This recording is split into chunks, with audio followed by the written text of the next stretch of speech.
Righteous is he who bows to one he cannot see, whose deeds do not spring without.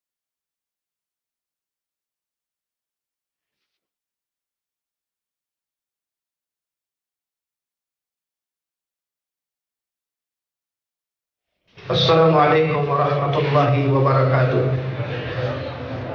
Bismillahirrahmanirrahim. Alhamdulillah wassalatu wassalamu ala Rasulillah wa ala alihi wa sahbihi ajma'in. Ang papuri kay Allah subhanahu wa ta'ala, ang siyang tunay at tanging nag-iisang Diyos, at naway ang kanyang pagpapala, kapayapaan ay mapasa ating mahal na Propeta Muhammad sallallahu alaihi wasallam. Mga kapatid sa Islam, bilang paniwala, nais kong magbigay ng halimbawa na insyaallah maunawaan ng bawat isa. Rabbi shrah li sadri wa yassir li amri wahlul 'uqdatam min lisani yafqahu qawli. Lalong higit dahil maraming sumusubaybay sa atin ng mga nasa Middle East sa pamamagitan ng internet, at biyayaan nawa tayo ni Allah subhanahu wa ta'ala sa ating ginagawang pagsisikap. Ang taong matagal nagtrabaho, nanungkulan sa isang kumpanya, ay sa pagtatapos ng kanyang pagtatrabaho, meron siyang tinatawag na service award o back pay, na mas matagal ka sa kumpanya, mas malaki yun. Dahil tinutumbasan ng 1 month kada isang taon. Wallahu a'lam. Halimbawa, ikaw ay naka 20 years, ikaw ay naka 25 years, tutumbasan ang bawat isang taon ng isang buwang sweldo mo. Paano kung ikaw ay sumisweldo ng 5,000 reals, for example, times 20, times 25, times 30? Kaya uuwi yung marami ng may malaking halaga, sapat para magsimula sa sarili niyang bayan. Sa kondisyon na matatapos mo ang kontrata mo nang hindi ka nakagawa ng anuman pagkakamali, graceful exit, finish contract. Pero kung ikaw ay na-terminate, halimbawa, pang 20 years mo na, 25 years, sa huling taon, ikaw ay makakagawa ng pagkakamali, hindi mo makukuha yung back pay. Dahil ikaw ay terminated. Kaya kaya gano'n na lang ikaw mag-ingat na huwag ka magkamali sa huling taon para makuha mo ng buo yung pinaghirapan mo. Dahil doon, pag malapit ka na matapos, hindi titigil ang syaitan na gumawa ka ng pagkakamali para mawala lahat ng pinagsumikapan mo. Ganon din sa pagsamba.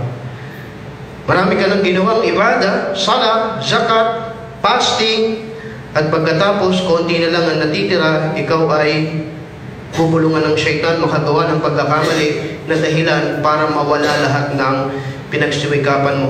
Kaya patuloy natin hilingin kay Allah subhanahu wa ta'ala na tanggapin niya yung ating mga ginawang pagsamba. Sabi ng ating mga eskola, mas madaling gumawa ng bagong pagsamba kaysa ingatan mo yung mga pagsamba na nagawa mo na para hindi masira.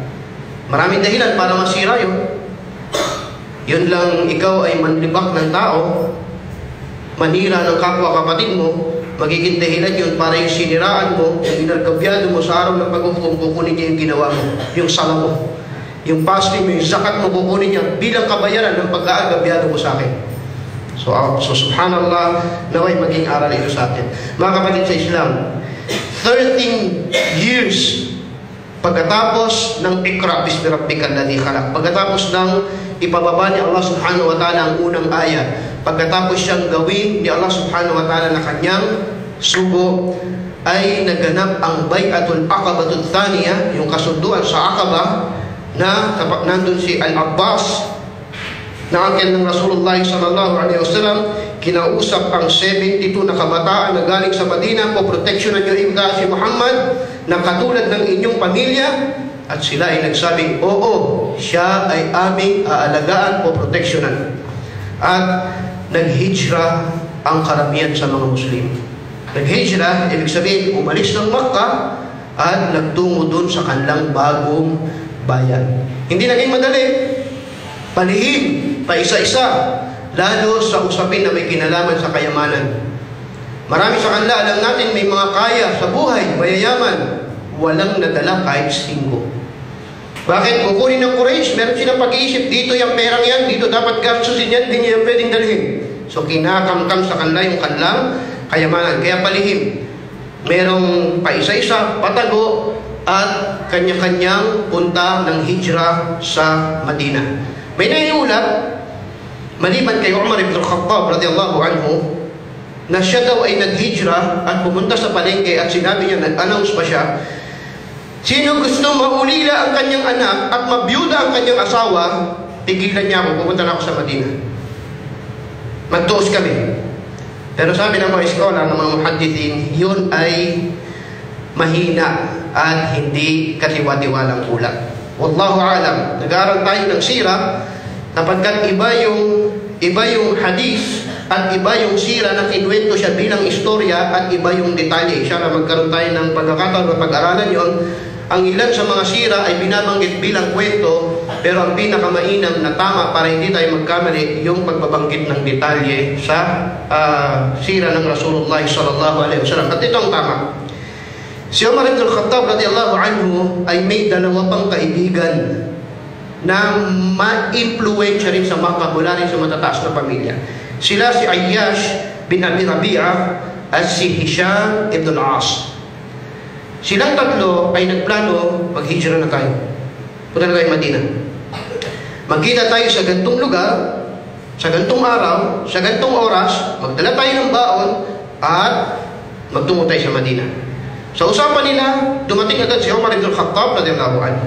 At dumating si Ayyash ibn Abi Rabi'ah, ngunit hindi dumating si Hisham ibn al-As. So naisip nila, napigilan. So kung napigilan, kailangan magtuloy na tayo, iwan na natin siya, at nagtuloy magbiyahe sila Umar at si Ayyash. Ang unang bungan, pagpapasok ka ng Madina, galing ka ng Makkah, ay sa Quba. At nandun yung Masjid Quba. At doon nagkampong muna ang mga muhajirun. Yung panahon na yun. Hindi pa diretsong pasok sa kalagitnaan ng Madina. Doon muna. At doon din dumating si Umar at si Ayyash. Naiulat na si Abu Jahal at si Harith ibn Hisham ay sumunod at humabol. Tandaan nyo, Abu Jahal, yung leader, sumunod pa, nag-effort para humabol doon at nakarating ng Quba. At pagdating ng Quba, tinawag nila si Ayyash at kinausap. Sabi niya, Ayyash, yung nanay mo naiwan sa Madina, hindi kumakain, magpapakamatay, hindi. So, ang weakness niya, kahinaan niya ay nanay. Balik ka doon, kawawa. Sabi ni Umar ibn al-Khattab, niloloko ka ng mga sinungaling na yan, huwag ka sumunod. Gusto ka lang nila matanggal sa Islam. Sabi niya, ayusin ko lang, nanay ko yun eh, babalik ako doon. So sabi ni Umar ibn al-Khattab, wala talaga akong tiwala. Dalhin mo itong kabayo ko na pinakamabilis, pag naramdaman mo niloloko ka, balik ka dito. So bumalik sila, tandaan natin ha, noong panahon na yun, hindi birong biyahe ang Madina at Makkah. So mula sa Quba, sa Madina, balik si Abu Jahal at si Ayyash, at si Harith. Nakumbinsi nila dahil sa issue ng nanay. At nung kalagitnaan ng paglalakbay, sabi ni Abu Jahal, para may problema yung kabayo ko, pwede ba tayo magpalit? Nung nagpalit sila ng kabayo, yun na, kinidnap nila, tinali, sinaktan, at ibinalik siya na Makkah, ikinulong, at pinahirapan, hanggang sa napabalita na ayaw niya na mag-Muslim. Nagportad.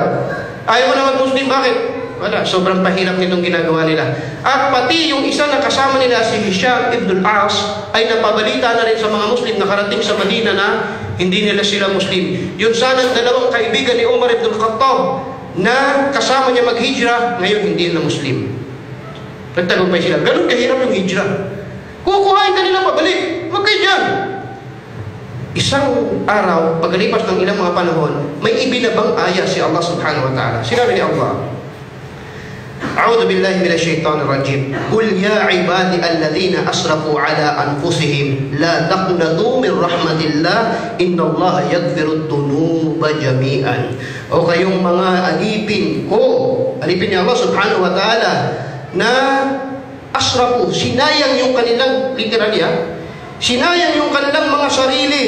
Huwag ika kayong sumuko sa awa ni Allah, sapagkat si Allah ay pinapatawad niya ang lahat ng kasalanan. Nung narinig ito ni Umar ibn al-Khattab radiyallahu anhu, sabi niya, bagay ito dun sa dalawa. Hindi kaya para ito dun sa dalawa? Itong aya na ito, sinulat niya sa papel at ipinadala niya dun sa dalawa. At nabasa ng dalawa, later on, na-realize nila sila ito. Tinatawag sila ni Allah at nagtawba sila, Allahu a'lam, at sumunod sila sa Madina. Istorya ito ng tauba. Nakala mo wala nang hangganan. Siyempre, nagmurtad na yun, natapos na lahat. La taqnatu min rahmatillah. Huwag kayong magsawa, huwag kayong sumuko sa awa ni Allah subhanahu wa ta'ala. So, mga kapatid sa Islam, lahat nagsisipag-hijrah. Bilal ibn Rabah, si Hamza bin Abdul Muttalib, alipin, mayaman, lahat pa isa-isang pumupunta sa Madina.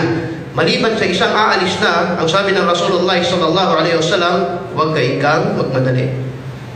Sino to? Abu Bakar Siddiq radiyallahu anhu. As-suhba ya Rasulullah. As-suhba, yung companionship. Sandali lang. Tsaka sino pa pinigilan niya? Si Ali ibn Abi Talib radiyallahu anhu. Si Ali at si Abu Bakar. Hihintay tayo ng utos mula kay Allah subhanahu wa ta'ala. Ngayon, ang Quraysh, nagkawindang-windang na at hindi na nila alam ang kanilang plano sa mga Muslim. Dahil ito, nangasipagtakas, nag-aalisan, anong gagawin natin? Meron silang tinatawag na Darun Nadwa, na kung saan doon sila nagtitipon. Meeting na naman.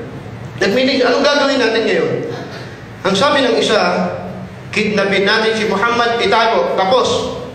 Sabi ng iba, pag kinidnap, meron ng mga taga-sunod yan sa Yathrib, sa Madina, aatakihin tayo, gera yun. Wag, di magandang idea. Sabi ng isa, hayaan na natin, paalisin na natin, papuntayin sa Madina. Tandaan natin, nandun pa siya.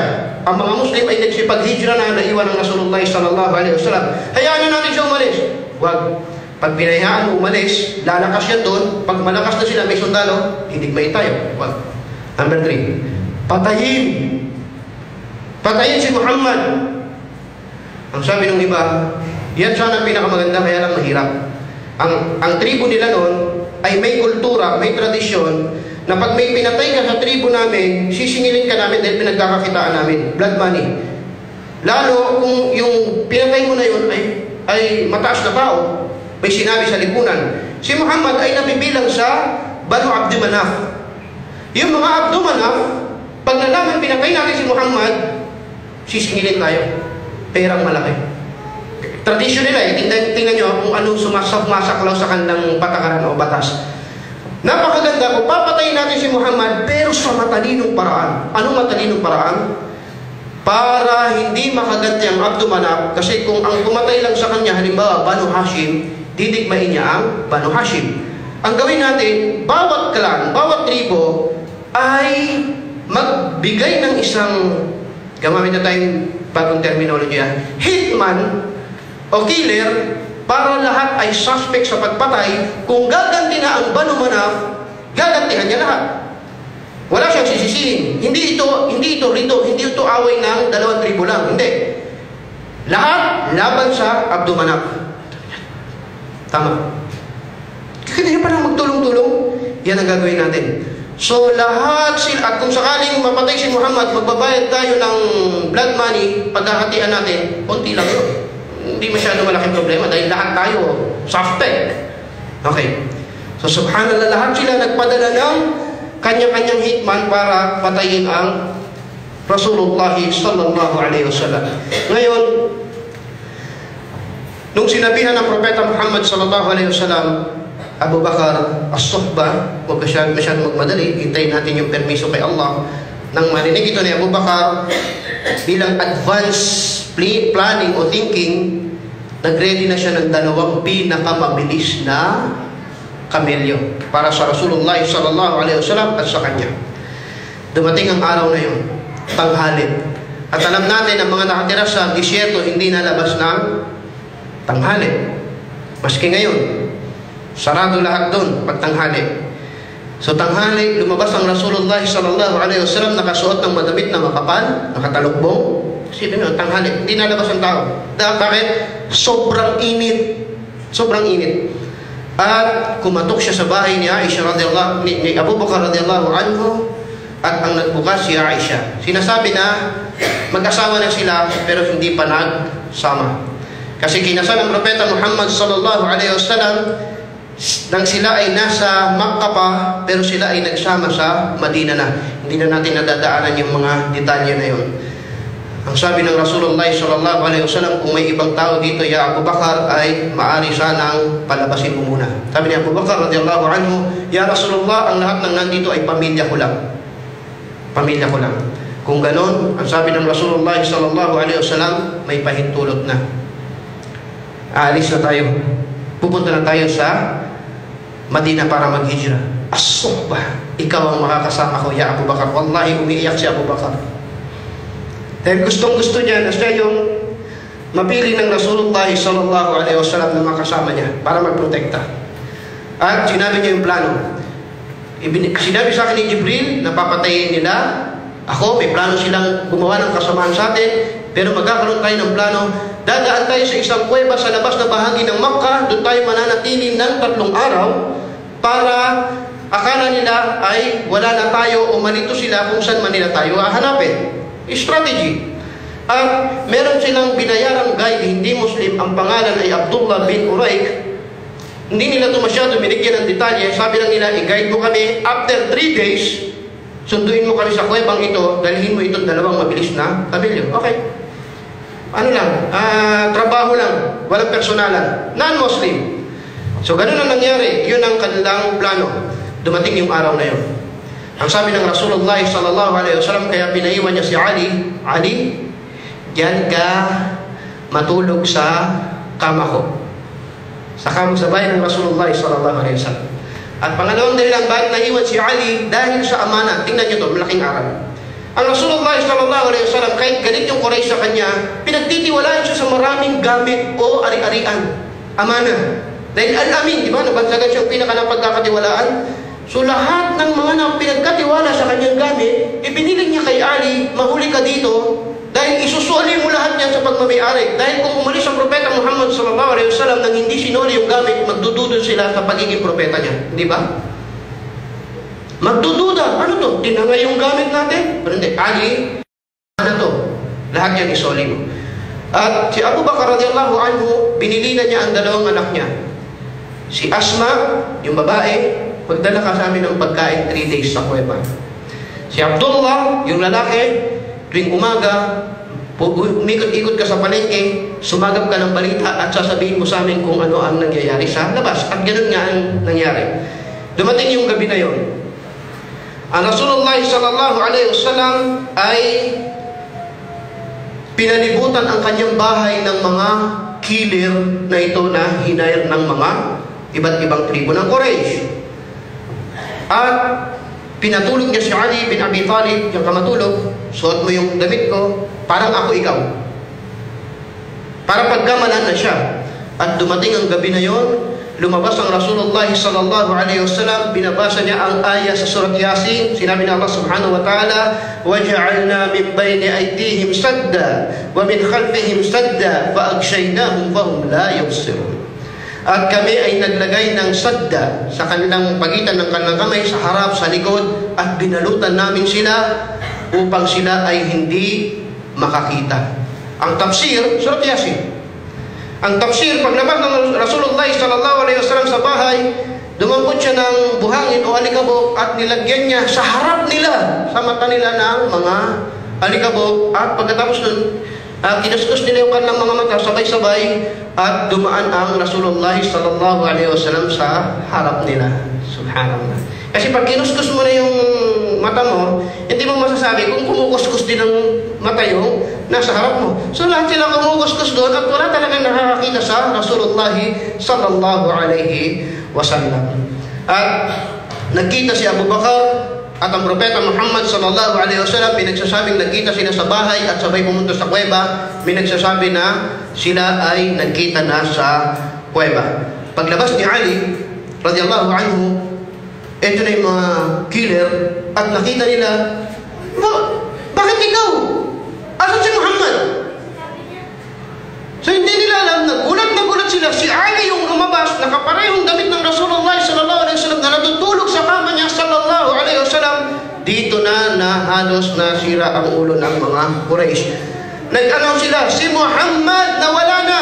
Kasama si Abu Bakar, nakatakas, wala na. Magbibigay kami ng reward. Ang makakapatay, makakahuli sa kanya, dead or alive, usong-uso ngayon yan.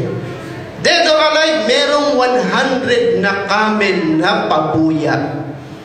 So, ang daming taong maghahangad sa 100 camel na panahon na yun, at talagang sila ay litong-lito sa ginawang strategy ng Rasulullah sallallahu alaihi wasallam. Ngayon, merong isang alipin si Abu Bakar, o kaibigan pala rather, si Amir. Siya ay nagpapastol ng tupa. Sinabi niya na pag nagpapastol ng tupa, yung mga dinadaanan sa disyerto, yung mga papalabas, kasi sa disyerto, sa Saudi Arabia, alam mo kung ano yung north, south, east, west Pag pupunta ka sa isang lugar alam nila yung lugar na exit point pagpalabas ng Madina. Ang sabi na Abu Bakar, dalhin mo yung mga tupa mo, magpastol ka sa exit point na yan. Bakit? Para maraming yapak. Sinusundan nila kung saan yung yapak sa disyerto at yun ang titingnan nila, doon pumunta. Ito yung strategy. Pero ganun pa man, nasundan pa rin sila dahil meron pa rin expert na tumingin ng yapak at natuntun yung eksaktong kuweba na kung saan naroon sila. At sabi ni Abu Bakar radiyallahu anhu, sabi niya, Ya Rasulullah, pagka tumingin sila sa baba, makikita na tayo at tapos tayo, patay tayo. Wa idh yaqulu li sahibi, at sinabi ni Allah subhanahu wa ta'ala at nang sinabi ng Rasulullah sallallahu alaihi wasallam sa kanyang kasama, la tahzan innallaha ma'ana. Huwag ka malungkot, Abu Bakar, kasama natin ika si Allah. Allahu Akbar. At napanatag siya radiyallahu anhu, napanatag ang Rasulullah sallallahu alaihi wasallam. Lumipas yung 3 araw na napakapayapa sa kuweba. Napakapayapa. At meron sinasabi sa sira, pero walang suporta sa hadith, yung gagamba na pagtingin nila ay may sapot ng gagamba. Hindi dyan magtatago kasi may gagamba O kaya merong pugad ng kalapate. Hindi dyan magtatago kasi kung pinasok ng tao yan, wala sanang sapot at wala sanang wallahu a'lam. Ang importante sa atin, pinrotektahan sila ni Allah subhanahu wa ta'ala sa kung paano paraan. Tinago ni Allah sa pamagitan ng anghel, sa pamagitan ng gagamba, sa pamagitan ng kalapate. Wallahu ta'ala alam, pero sila ay protektado ni Allah subhanahu wa ta'ala. Mga kapatid sa Islam, ito ang hijra ng Rasulullah sallallahu alaihi wasallam. Maraming aral dito. Isa talaga itong pagpapalit ng pahina sa buhay ng Rasulullah sallallahu alaihi wasallam. Pero ngayon, sa modernong panahon, terminolohiya natin, meron din nagsasabing maghihijra na ako Parang magbabago na ako, magpapalit na ako ng yugto sa aking buhay. Makikita niyo ang mga pagbabago na ito, iba na. Papunta tayo ngayon sa Madina, maganda, handa kayo, dalhin niyo yung mga gamit niyo, dalhin niyo yung mga ibang mga kaganapan doon. Iba yung mga nangyari sa Makkah. Nagbibigay akong pasubali na napakaraming detalye sa buhay ng Rasulullah sallallahu alaihi wasallam na hindi natin nakuha dahil sa kakulangan sa oras, pero ganun pa man ay dalangin natin kay Allah subhanahu wa ta'ala na magkaroon tayo ng nakakasapat na pag-unawa sa buhay ng Rasulullah sallallahu alaihi wasallam nang sa ganun maisabuhay natin kung anong dapat natin isabuhay mula sa mga aral ng kanyang talambuhay. Barakallahu fikum, jazakumullahu khairan, wa sallallahu ala nabiyina Muhammadin wa ala alihi wa sahbihi ajma'in. Wassalamu alaikum warahmatullahi wabarakatuh. Allah subhanahu wa ta'ala says, one day shall you see the believing men and the